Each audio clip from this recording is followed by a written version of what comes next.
Hey everyone, Sari here, and welcome back to another week of Astra Season offense matches. Altina's bonus week felt like a great excuse to get experimental. I gave her Pegasus Flight a while back as a fun alternative to Vantage, but the extra stats from her bonus week and the Squad A seal turned it into a pretty consistent skill for her. Because it checks visible stats, she doesn't need to worry about matching the various combat boosts that speedier opponents will usually get, and checking at 49 visible speed covers most of the opponents she'll run into. The skill also turns Altina into a wall of stats. On her own she can secure up to minus 16 attack and defense to her opponents, along with neutralizing any bonuses they have to those stats, while Hubert and Plumeria's penalty doubler can provide her with another minus 14 attack and defense for a total of minus 30 to each stat. Combined with her formidable defenses, Dragon Wall, and 74 hit points, she becomes extremely difficult to bring down, especially with Gatekeeper providing her with extra stats and healing from across the map. Hubert is a particularly important part of the team in Astra Seasons. Because he applies penalties during the turn instead of at the start, he stops Freyr from being able to cleanse them, and the extra stats, guard, and exposure can wreak havoc on teams that count on Freyr to keep them safe. Thor and Naga are mostly here as Kanto-enabled mobility options, but they do also provide a decent boost in combat stats with the right positioning. Now that we've gone over the team, let's get to the first match. This match was a pretty basic setup, using 2 safe tanks and 4 mythics to try and stat check their opponents. The layout does make this a bit awkward to approach. The lava in the center area, along with the traps and structures, can cause problems with movement, and Rhea in particular is a great way to shut down most Gale Force approaches. It isn't the most threatening setup overall, but Thracer's exposure and the ground orders enabled Tiki can potentially catch people off guard. I do end up needing to take a turn here just to break a couple of structures and get things in place. With utter certainty. But I'm not too worried about Altina being able to handle this. The overall threat range is pretty low, and Gatekeeper does shut down any real chances of ground orders catching us off guard.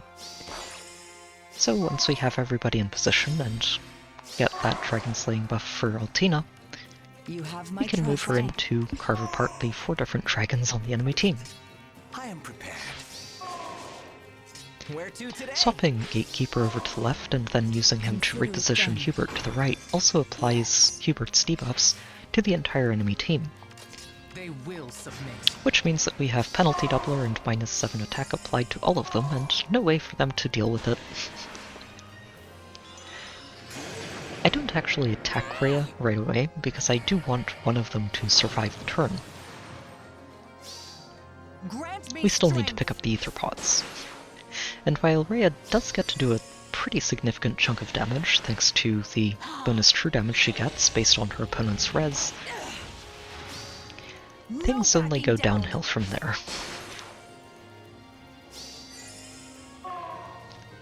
And once we get to Femortis, who's only doing the 10 true damage from exposure, we actually start healing again.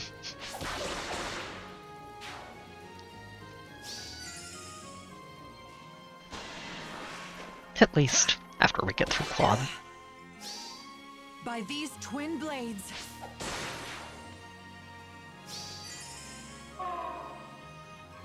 And then we get to close out with Tiki and Duma.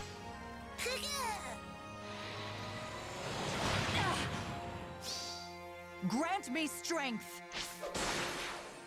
The exposure damage did a lot here, just to help them at least keep Altina's health total down, but she still never really dipped too far below 50% this entire turn. Grant me strength. Which was a lot of fun to see. And things are pretty straightforward to clean up from here. We just need to swap Gatekeeper over, reapply those debuffs to Saros, let Gatekeeper pick up our second Aether pot, and have Altina close out the match.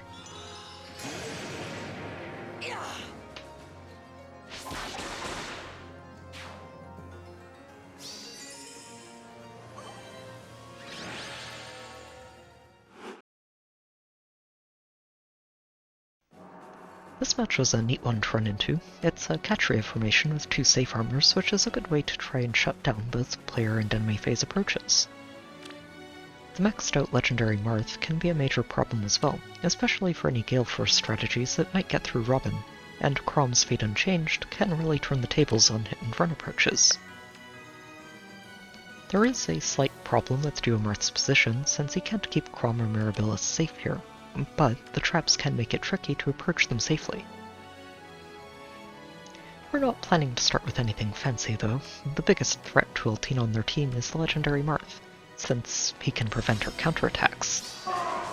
But we don't have to worry about him reaching us on the first turn, since Mirabilis will dance the 7th slot Chrom, and Gatekeeper can shut down the catch-ray as formation buff. Where to today? So we just make sure that we're debuffing their team appropriately, With move utter Altina in, certainty. and get things started. I seek a Opening foe. up these structures on the right side will give us easy access to this Aether pot next turn. And after Mirabilis dances, Arvel moves in for their triangle attack, which doesn't really do much before they get smacked down by these Altina. twin blades. Chrom moves in next. He doesn't have any penalties since he was a 7th slot and danced, No backing down. but that still doesn't really help him do much. And at this point, Altina's just healing. By these twin blades. The rest of them can't reach us this turn. Robin does get to move 2 spaces thanks to being outside of Gatekeeper's warp bubble, but that's not really going to give us too many problems. They Spiting will Thor submit. forwards here means that she can break that Aether pot and Reporting for Kanto 3 duty. spaces back, So and be by it. opening that structure up with Gatekeeper, we can With utter move Altina certainty. over, have Yes. Plumeria Dancer and Kanto further to the left to keep her out of range of Consider Marth, it done. and let Altina bait out Mirabilis. Since none of them have a rally, we don't have to worry about Mirabilis dancing this turn, Grant me strength. and by taking her off the board, we don't have to worry about her somehow getting the legendary Marth into our team.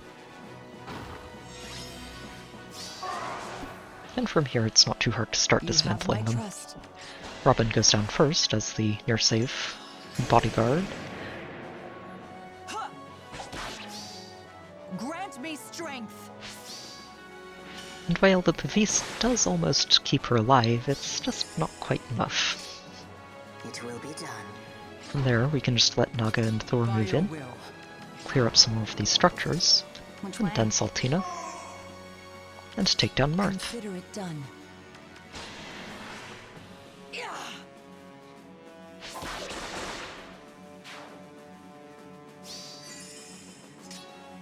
The other Is that Marth can't so? reach us this turn.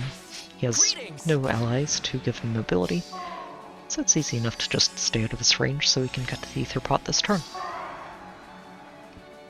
I am It's not too prepared. hard for us to reach it here. All we have to do is swap Thor forwards, What is your desire? smite her, and move her in to pick it up. I seek a foe. Or misclick and end turn right next to Aether I will pot. not stop. Thankfully that doesn't quite cost me pot. We can dance Hubert and use the Soaring Guidance to let him get in there and pick the pot up instead. Reporting for duty. And then Consider from it there done. Altina can close out the match by taking Marth down. No backing down.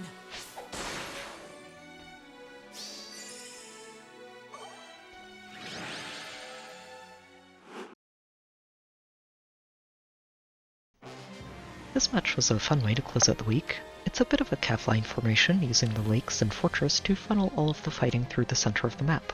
Dogger's Pathfinder really helps to synchronize their threat ranges without being shut down by Gatekeeper, although there is a spot where you can bait Self and Thor without worrying about Shamir and Dogger.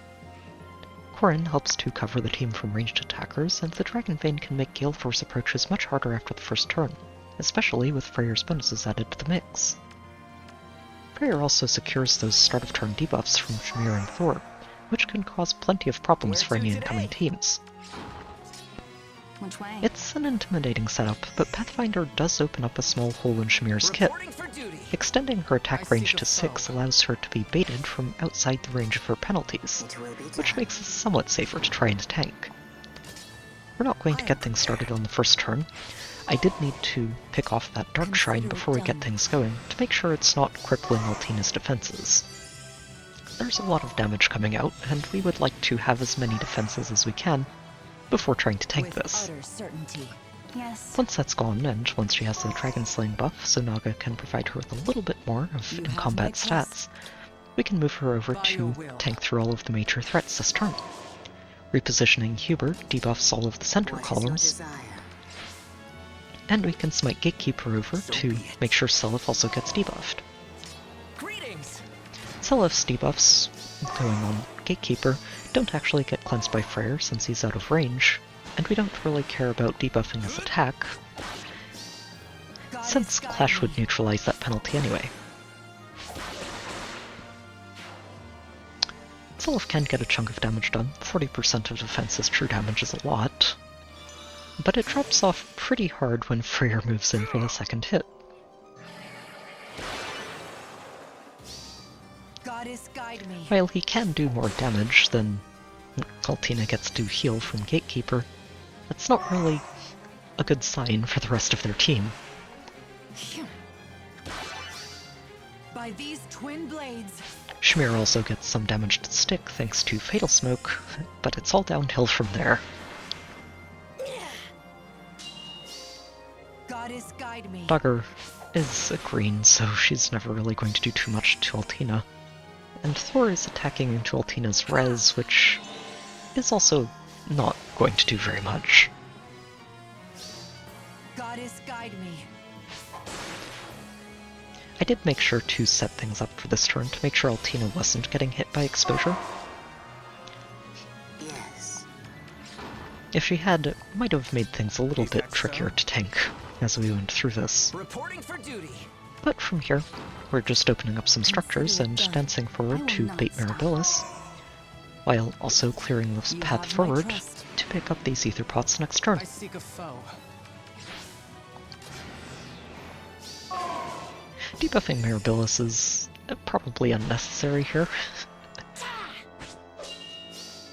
Goddess guide me. but it does help to pump up those damage numbers just a little bit more. And from here we can have Thor and Naga pick up our Aether Pots, It will be done. and then move Altina in to close out the week.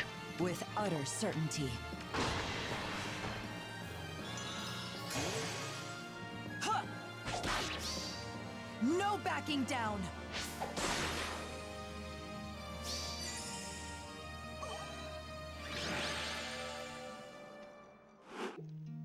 While it was a quieter week than usual, it's always fun to experiment with offbeat builds and see them work out. I should mention that I wouldn't recommend this sort of setup for general use. The bonus week stats do a lot to enable it, and it can easily run into problems against opponents like Duo Elise.